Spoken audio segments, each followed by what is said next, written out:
the Asia Pacific Pathways to Progress Foundation Incorporated and the UP Korea Research Center for inviting us here. Actually, it's very difficult for me to say no whenever someone says that it involves Korea, because I would consider Korea as my second home, as I studied there for 2 years about area studies.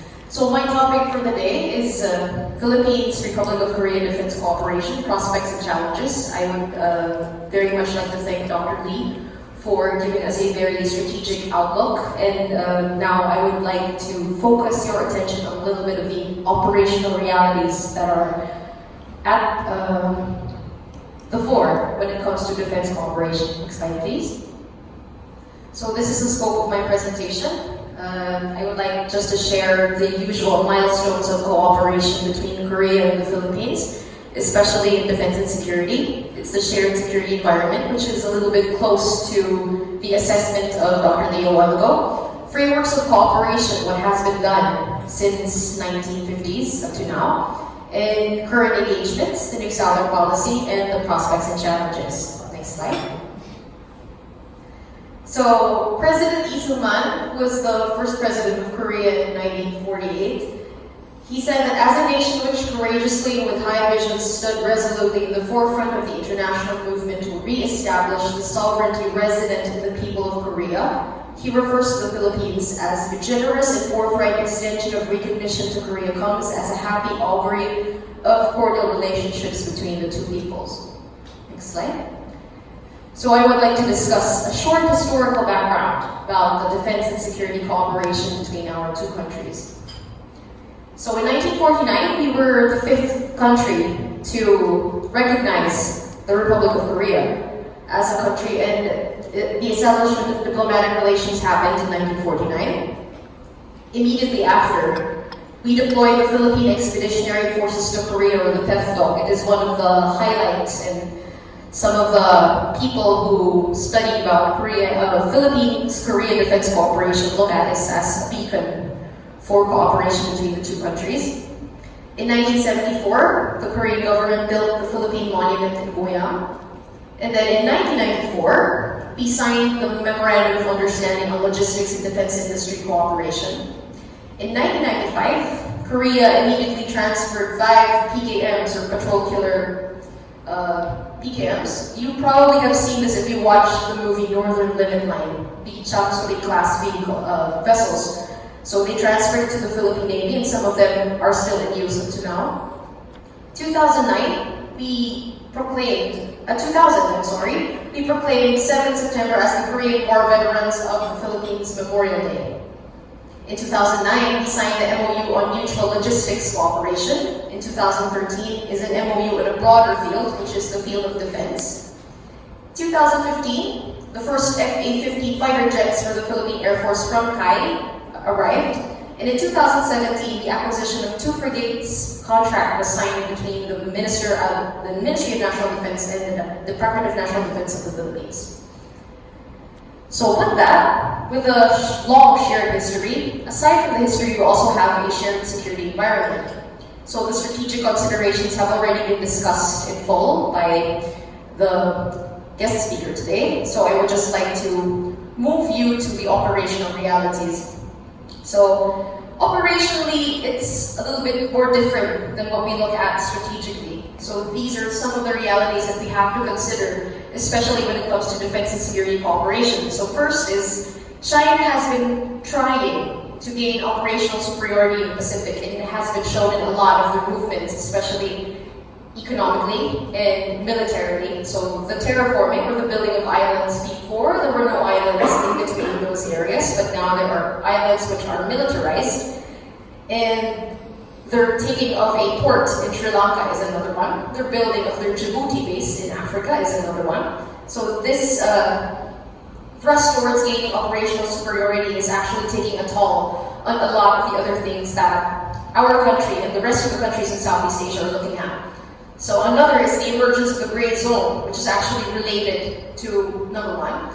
So just a definition of what gray zone is, it's the utilization of civilian types of assets and different coercive, warlike instruments other than military. So it is a challenge to our maritime services, notably because these mechanisms are civilian in nature, And a unilateral military response is just too much against them. However, given the size, the number, and the capacity of the military or the maritime militia vessels, they greatly overwhelm even the small civilian law enforcement vessels and agencies of other coastal states, especially the Philippines. So this creates a dilemma as to how and which agency would respond to such operations on the ground. Next, the region, the Asia-Pacific, is one of the most disaster-prone in the world, particularly Southeast Asia, especially the Philippines, which is in the Pacific Ring of Fire, in the typhoon belt, and all the other disaster-prone areas that you could think of. And lastly is the presence of terrorist networks in Southeast Asia. This is actually something that has been complicating the security situation, not only here, but also around the Asia-Pacific as well. And this has been a concern, not only for the Philippines, for Indonesia, and for Malaysia, which are in the Seleucid Seas areas, but also of Japan, of South Korea, even of Russia to a certain extent, and the United States and China. Next slide. So what has been done between the Philippines and South Korea? Knowing that there is a shared history, a very precious shared history, and a shared security environment, what are we doing? What are the frameworks of cooperation that we have already looked at, and the forms of cooperation? So in 1994, we signed an MOU on logistics and defense industry. So it covered cooperation in these particular areas. So operation and management of defense materials, exchange of personnel, transfer of defense articles, joint research, information exchange, joint seminars and meetings, and exports to third countries. I am very young in the service. I have only been 5 years in the Armed Forces of the Philippines, but as far as I'm concerned, joint research has not been maximized to its highest potential because there has not been too much written or produced when it comes to joint research with South Korea. There are some with Australia, with the United States probably, but I haven't seen much when it comes to joint research. Next slide. So 2009, we signed another one, but it's more on mutual logistics cooperation.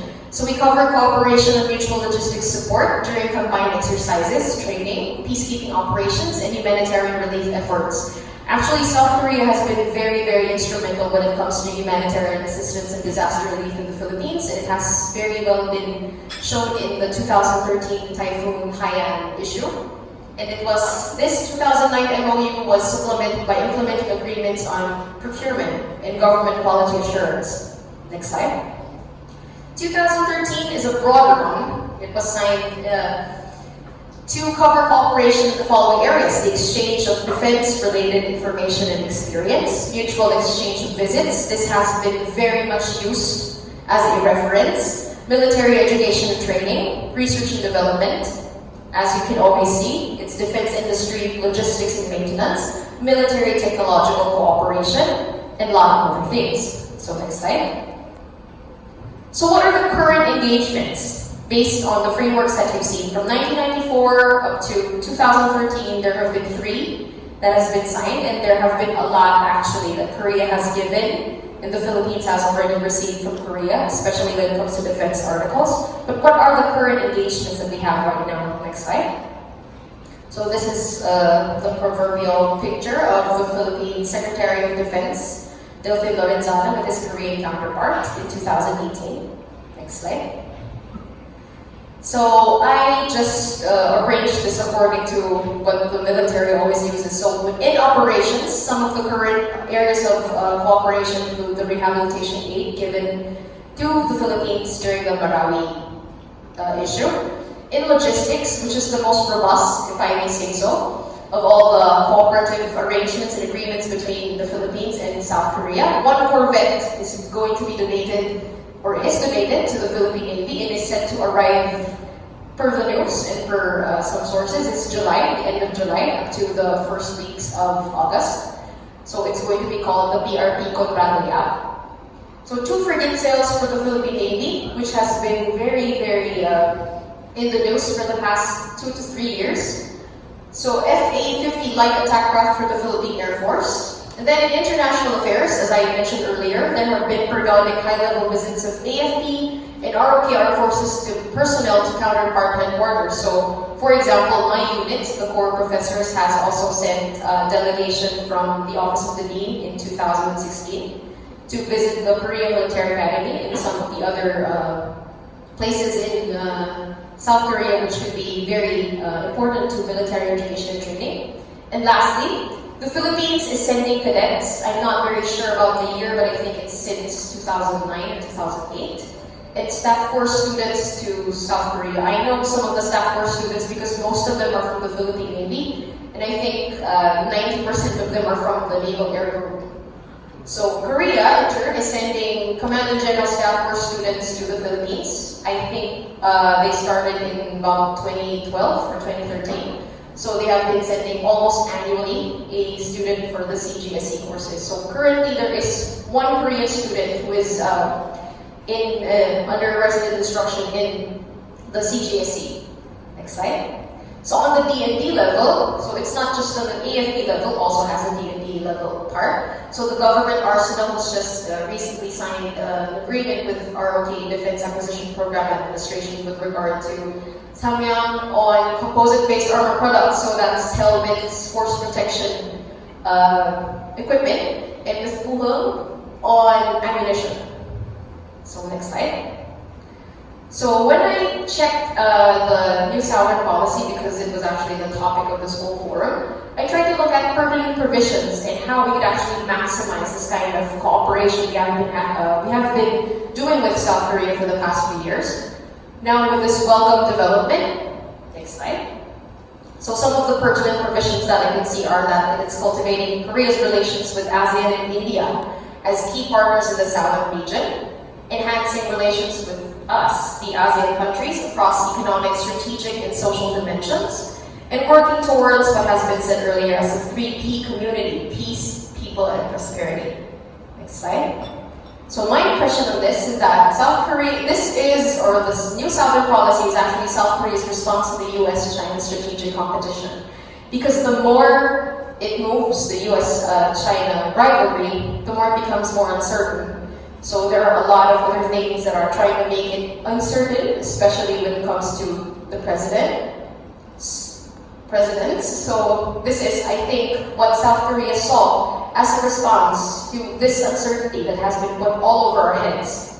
Next is also, in addition to economic diversification opportunities, this policy is motivated by their concerns when it comes to the region.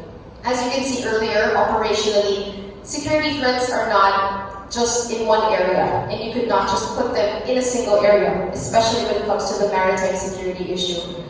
Maritime terrorism is easily movable and mobile. Cybersecurity is an issue that goes throughout, all over the globe. So some of these regional security concerns should be addressed not only by one country, as it's a regional security interest. So South Korea is looking at this as also trying to address not only diversification of the economic policies, but also regional security concerns and trying to look at them.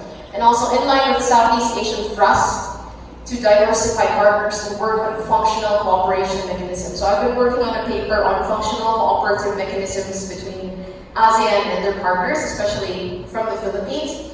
And this new Southern policy, South Korea is actually very welcome for the ASEAN countries, especially for the Philippines. Now that we're looking at diversifying partners aside from the normal and those traditional partners that we already have, and the functional cooperation mechanisms, which we could always maximize and exploit. Next slide. So what are the prospects? What do I think, or what do I look at as possibly good avenues for cooperation, especially for the AFP? This is a late disclaimer, but I'm not trying to push for the AFP policies, and I'm not representing the AFP in any way. I am an academic. I am based in the Corps Professors AFP, and Sir Capt is very happy. So I am an academic, and this is what I look at as I study defense cooperation. So, of course, as my occupational specialty is education and training, I look at academic exchanges on the development of strategic assessments as one of the most important, because strategic assessments are not easily made by 2, 3, 4 people, even if they have monopoly of information on everything, which is technically impossible. So it's better to get a lot of perspectives from a lot of partners. And the Philippines has been working with strategic assessments with the US for the longest time. And I think we've also been working with Australia and with Japan. But South Korea trying to help us with strategic assessments would be very good. Especially that, as just a personal anecdote, I went to South Korea to study because I was so amazed at how South Korea balances itself against an existential threat. So this is something that we could actually learn a lot about from the Philippines. And the technology management also, subject matter exchanges on various topics, hybrid warfare is one. Also, domain awareness in maritime security and actually handling the gray zone issues is actually one. Because gray zone is not a phenomenon that is just here in Southeast Asia. The gray zone is everywhere in the Pacific, and it's something that a lot of other countries and a lot of countries should actually cooperate on. Technological adoption, because South Korea is a very technologically advanced country as opposed to the Philippines. Electronic warfare, repair and maintenance, and something that is also very welcome for the Philippines is on military medicine. So next, as I mentioned earlier, I hope, and this is a prospect for Philippines-Korea Defense Cooperation, is joint research projects, especially on defense industries. So shipbuilding is one, weapon systems is another, and the use of green energy. Because as a nation, it is very good to diversify when it comes to energy. And lastly, sports and cultural activities. Actually, some of my colleagues even told me that one of the cultural activities that you could actually ask South Korea on is probably how they produce their very, very good military-based Korean dramas. So, next slide. So, challenges. What do I look at as challenges? Next slide. Language barrier. I studied in South Korea for 2 years, but I couldn't even reach level 2. So I was in an English program. And Korean is quite a very different language from Filipino and even from English. So it's something that we could work on, although it's a very big challenge. Next is the gap in technological development. So actually, joint research projects are not too feasible when technological adoption and diffusion aren't the same. So this is something that we could work on from the Philippine side. Probably South Korea would want to help us with it. And lastly, priority mismatch. Because sometimes the priorities of countries are very different. And for the Philippines currently, well, we would know what the priority for the next year would be when we listen to the SONA today. But the priorities of each country are different, and probably finding a good mid-level for all of this would be very good for South Korea and the Philippines. So with that, thank you very much, and I would welcome your comments and questions later. Thank you.